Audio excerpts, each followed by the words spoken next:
kuasa menolak saat tangan kekar laki-laki itu kembali menutup mulutku dengan lakban. Perutku rasanya sudah sangat kelaparan.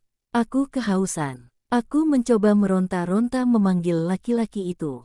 Aku tak ingin terjadi sesuatu pada bayi yang aku kandung jika tak makan sedikit pun sejak pagi. Tapi laki-laki itu tak mengubrisku sedikit pun.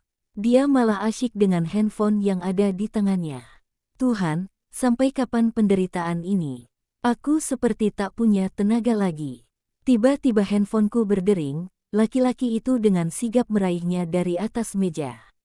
Dia menatapku lalu menghadapkan layar handphone padaku. Ternyata dari Mas Yoga. Aku meronta-ronta berupaya meraih handphone itu. Laki-laki itu, dengan senyuman licik menekan tombol jawab. Mendekatkan telepon itu ke telinganya. "Halo," ucapnya menjawab panggilan Mas Yoga. "Tenang, jangan emosi. Dia ada bersamaku," jawabnya lagi. "Hahaha, aku bukan selingkuhannya. Aku malah menyekapnya di sini," ucapnya lagi. Apa yang dikatakan Mas Yoga? Apa dia beranggapan aku tengah asyik selingkuh di belakangnya? Dia cukup baik sih, cuma agak luka-luka di kepalanya. Karena dia terlalu berisik, jawab laki-laki itu sambil memandangiku. "Baik, aku akan membebaskannya.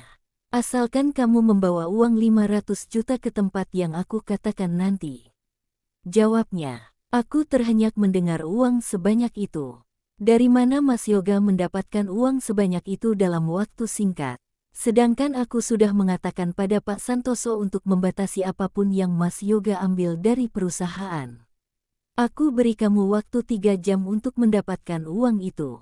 Lewat dari itu, jangan salahkan aku jika istrimu ini celaka, ancam laki-laki itu. "Oh, kamu ingin mendengar suaranya? Baiklah, tunggu sebentar," ucapnya. Dengan kasar dia membuka lakban yang menutupi mulutku. "Mas Yoga, tolong aku." Dia suruhan Rin, belum sempat selesai ucapanku dia dengan sigap kembali menutup mulutku. Aku ingin sekali menyebutkan nama Rindu, tapi semua itu gagal. "Sudah dengarkan. Dia terlalu berisik." Mulutnya kembali aku lakban. Ujarnya. "Tenang, dia masih sehat kok. Makan." "Baiklah, aku akan memberi dia makan," tutup laki-laki itu. Dia meletakkan handphoneku kembali di atas meja. "Sepertinya suamimu itu masih sedikit peduli padamu, dia masih takut kamu mati kelaparan." Tawa laki-laki itu menggema di ruangan sempit kamar ini. Dia lalu keluar kamar. Aku tidak tahu dia kemana. Melihat handphoneku tergeletak di atas meja, aku berusaha lagi untuk membebaskan diri. Tapi sayang, ikatan tanganku terlalu kuat. Laki-laki itu masuk membawa kantong kresek berisi makanan. Dia lalu membukanya.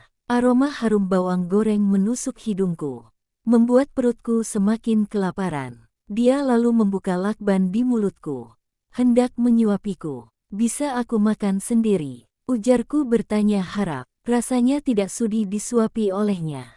"Baiklah, tapi awas saja jika kamu berani berbuat nekat. Aku tidak akan segan-segan untuk memukulmu," ancamnya padaku. Aku bernafas lega saat kedua tanganku terlepas dari ikatan yang menyakitkan itu. "Cepat makan," perintahnya padaku. Aku langsung meraih bungkusan nasi goreng itu.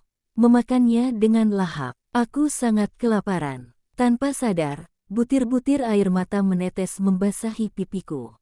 Aku teramat sedih dan takut dengan apa yang tengah aku hadapi. "Ayo cepetan," teriak laki-laki itu. Dengan kasar dia melemparkan sebotol air mineral padaku. Aku meneguk abis air yang dia berikan. Nasi goreng ludes masuk ke dalam perutku. Aku sedikit lega. Sekarang aku sudah kenyang. Setidaknya aku bisa bertahan sampai Mas Yoga datang menyelamatkanku. Setelah makan, dengan cepat dia kembali mengikat kedua tanganku ke belakang kursi. Aku meringis kesakitan, karena ikatannya sangat kuat. "Sekarang kamu sudah kenyang kan?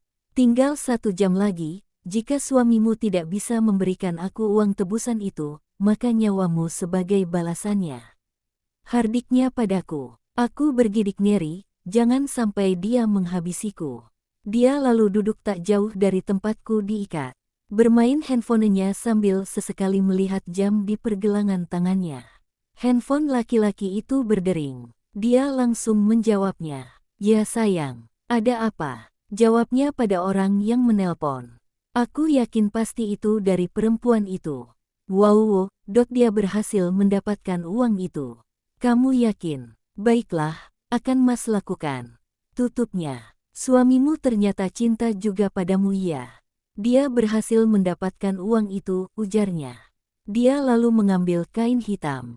Lalu mendekatiku. Untuk apa kain itu? Mau kamu apakan saya? Tanyaku mulai khawatir. Jangan khawatir. Ini hanya untuk menutupi kepalamu. Agar kamu tidak bisa melihat ketika aku membawamu keluar. Ujarnya. Handphoneku tiba-tiba berdering. Aku yakin itu pasti dari Mas Yoga. Kamu cepat juga ternyata. Baiklah, akan aku kirimkan alamat tempat kita bertemu. Tapi, jika kamu membawa polisi akan aku habisi nyawa istrimu ini. Ancamnya. Dia lalu menutup mulutku dengan lakban. Lalu menutup mataku dengan kain hitam. Sekarang, aku tidak bisa melihat apapun lagi. Dia membawaku menggunakan mobil. Aku yakin tempat pertemuan tidak terlalu jauh dari rumah penyekapanku. Hanya sebentar, dia lalu menarikku keluar mobil. Menyuruhku duduk, terasa seperti tanah. Dengan tangan, kaki, mulut dan mata yang tertutup. Aku hanya pasrah sekarang. Berharap Mas Yoga segera datang untuk membebaskanku. Tak lama, kembali handphoneku berdering. Terdengar laki-laki itu menjawabnya dengan cepat. Letakkan uang itu di atas meja tak jauh dari tempat kamu berdiri sekarang. Perintahnya. Sekarang kamu kembali ke mobilmu, aku ingin memeriksa dulu uang yang kamu bawa. Jangan sampai kamu membohongiku, balasnya. Kemudian dia melangkah menjauhi tempat aku duduk. Beberapa saat kemudian, aku dengar suara Mas Yoga memanggil-manggil namaku. Aku berusaha menjawab, tapi tak bisa karena mulutku dilakban.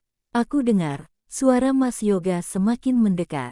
Aku berusaha dengan kuat memukul-mukulkan kakiku yang terikat ke tanah. Berharap Mas Yoga bisa mendengar dan menemukanku. Riana, suara Mas Yoga terdengar nyaring. Bersamaan dengan itu, aku merasakan Mas Yoga memelukku. Aku langsung terisak menangis. Akhirnya aku bisa bebas juga. Sayang, kamu tidak apa-apakan? Tanya Mas Yoga khawatir sambil membuka ikatan di mataku. Aku menatapnya langsung, dengan mata yang basah oleh linangan air mata. Dengan sigap Mas Yoga membuka lakban yang menempel di mulutku. Mas, aku takut, ujarku sambil menangis. Sabar sayang, Mas akan buka dulu ikatanmu, ujarnya. Saat ikatan di tangan dan kakiku terlepas, aku langsung menghambur ke pelukan Mas Yoga. Berterima kasih karena dia telah menyelamatkanku. Ayo, Ma, sekarang kita pergi, ujarnya. Langsung menggendongku, berjalan melewati gedung kosong yang terlihat angker itu. Ditambah pekatnya suasana malam. Ayo masuk, Ma, ujar Mas Yoga membukakan pintu depan mobilnya. Aku langsung masuk dan duduk. Mas Yoga dengan cepat melajukan kendaraan meninggalkan daerah itu. Aku sangat bersyukur. Akhirnya, aku terbebas dari penyekapan itu. Aku tidak akan memaafkan perlakuan perempuan itu padaku. Dan juga laki-laki itu. Aku akan membalaskan semuanya. Tanganku mengepal memegangi jok mobil. Aku sangat membenci perempuan itu.